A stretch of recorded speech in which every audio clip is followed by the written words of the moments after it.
Hey guys, so back here at the crib tank, and I want to do a quick update. This is super exciting. We have confirmed that our cribs have spawned and laid eggs, and they're now actually hatched into fry. We have counted 9, possibly more though, and this is really exciting. You'll see some close-up shots of them, and they're really, really fun to watch, and the parents are really good. Now, when we move them into your tank, they're going to be much more experienced with raising up their fry, and we'll get much larger batches of eggs, and sometimes up to hundreds of fry in these batches, so it's going to be really fun. Occasionally the parents will pick the babies up in their mouths for a few seconds. We're not sure exactly what they're doing, but sometimes they move them around the tank, just to try to make moving less, or take less time and be more efficient. Sometimes they're just having fun. They moved the sand and kind of mounted it up against the front of the tank using their mouths. Kind of suck a little bit up, a little move over to a different spot in the tank, and spit it out. It's really fun to watch.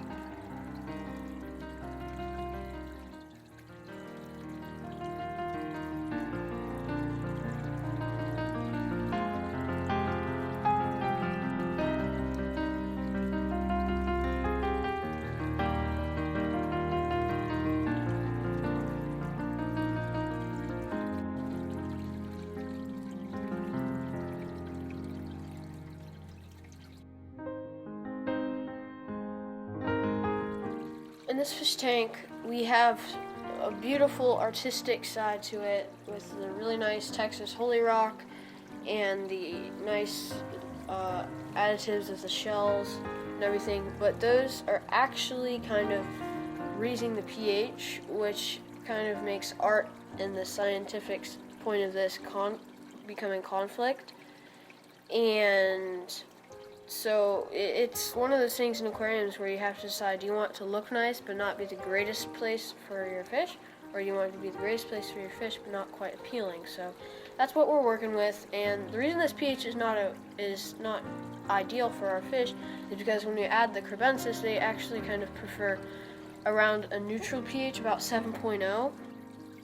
Here we're going to be testing the water parameters. We're a little bit concerned about the pH. So we're going to test them using this master test kit, and we're going to show you the results, and whether or not they're good or bad, we're still going to give it about 2/3 of a water change and go from there. We'll also give them feeding today, and yeah, the fish look great. You guys have been doing a great job feeding them and keeping care of them.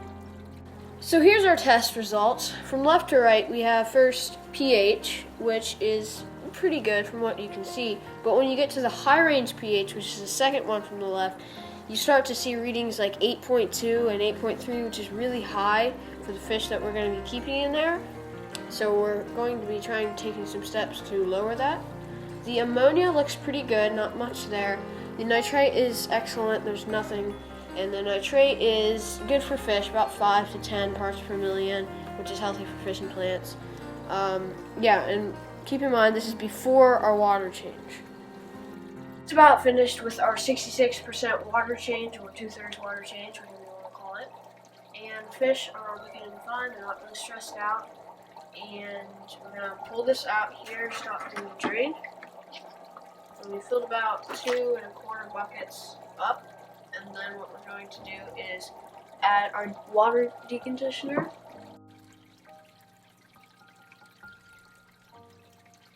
We'll dechlorinate the water that we're adding in, and we'll add the water in, and might adjust the heater because the heat was a little bit high.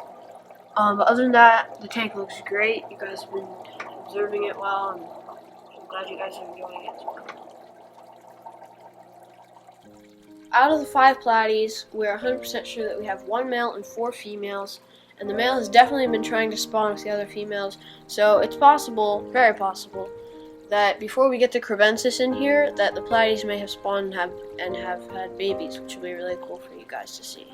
We've added 2 sponge filters, which adds oxygen to the aquarium, which is very healthy for the fish and the plants, and it also filtrates the water, keeping it cleaner and more clear for you guys to see the fish in. The plecostomus you're seeing right now is an albino bristlenose pleco, and it actually feeds off of any kind of algae that grows into the tank, and it kind of acts like a janitor in the aquarium, keeping it nice and clean.